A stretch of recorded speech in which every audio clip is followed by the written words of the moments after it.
До последно денеска попладне коалиционите партнери не го откриваа заедничкиот кандидат за шеф на државата.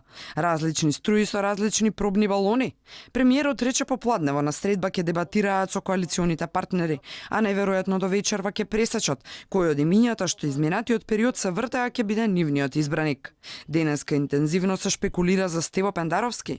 Заев резервиран. Стево Пендаровски е еден од луѓето кои што ќе биде на разгледување, ние некаде попладне. Ќе се собереме сите, во дослуг сме со сите политички партии кои што изразија своја подготвеност да застанат за заеднички кандидат. 10 имиња се за разгледување секако.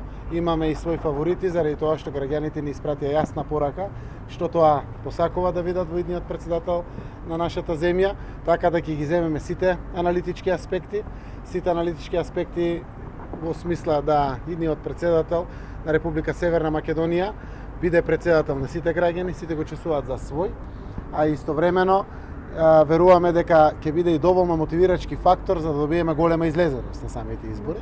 Ако до вчера во потисниот круг се најдоа министрите Спасовски и Димитров, а како трет Пендаровски, денеска според извори на Алфа, во владеачкото мнозинство, обрачот се стега меѓу Спасовски и Пендаровски. Првиот партиски умилен, со поддршка меѓу албанскиот електорат и коалициониот партнер, и вториот, надпартиски, со поддршка не толку голема во членството на СДСМ, ама од западните фактори и од ДУИ прилично висока.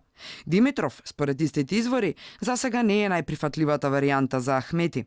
Како што веќе објави Алфа, коалицијскиот двоец калкулира оти секој момент се користел за мерење на тежината на биографијата на кандидатите, направени грешки, пропусти, афери, кредибилитет кај меѓународната заедница, но пред се да може да се бори со високиот рейтинг на кандидатот поддржан од ВМРО ДПМН, Гордана Силјановска-Давкова.